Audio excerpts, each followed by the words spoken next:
It was a rainy Valentine's Day in 2000 when 9-year-old Asha Degree zipped up her backpack, tiptoed out of her North Carolina home, and vanished into the darkness. No screams, no forced entry, just a child gone. And to this day, no one knows why. This is the Silent Files. Tonight, we reopen the cold case of Asha Degree, the girl who walked into the night and never came home. Shelby, North Carolina, a quiet town tucked between Charlotte and the Appalachian foothills, a place where doors were left unlocked and neighbors knew each other by name. On February 13, 2000, the Degree family attended church. It was a normal Sunday.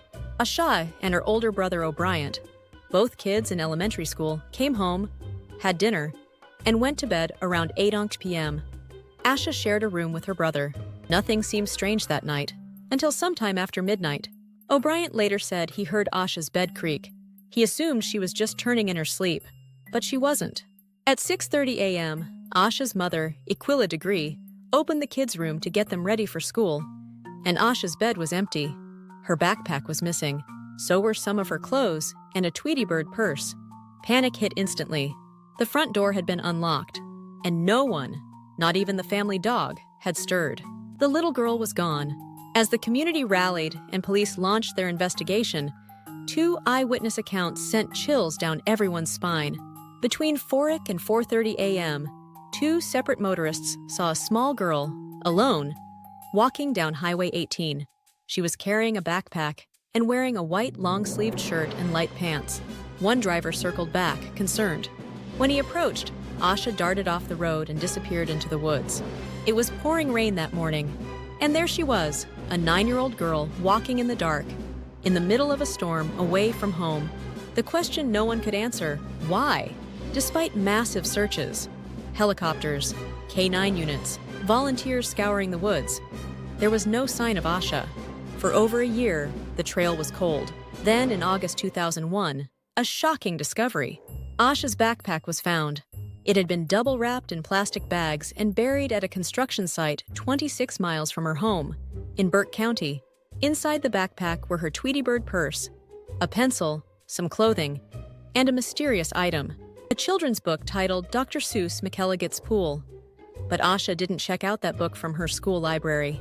Investigators have never determined where it came from or what it means. It was the first real evidence. And the last? One of the earliest theories was that Asha ran away.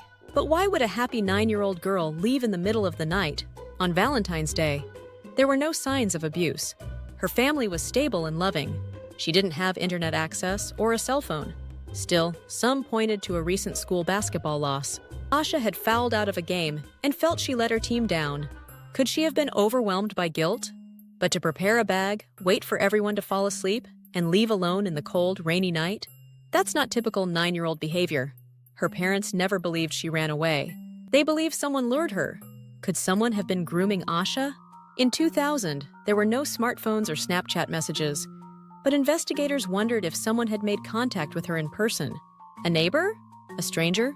Someone she met at school or church? The fact that she brought a Tweety Bird purse and packed her favorite clothes, it suggests planning, not panic.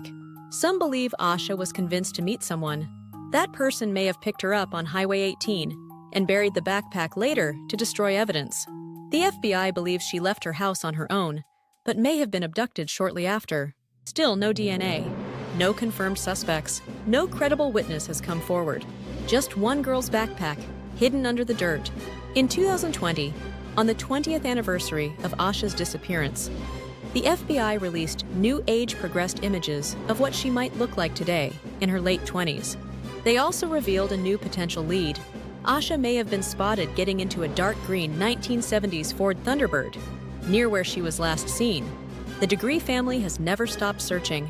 They've held annual walks, started a scholarship fund, and kept Asha's memory alive through public awareness. To this day, the FBI is offering a $45,000 reward for information that leads to solving the case. More than 2 decades later, one question remains unanswered.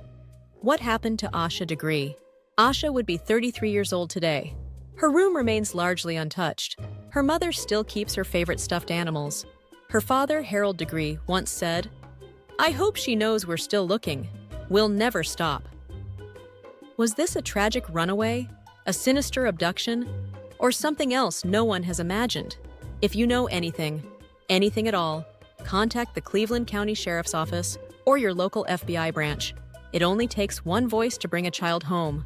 For Asha Degree, wherever you are, the Silent Files will never forget. Subscribe to the Silent Files for more cases that demand to be heard. Leave your thoughts below. What do you think happened to Asha Degree?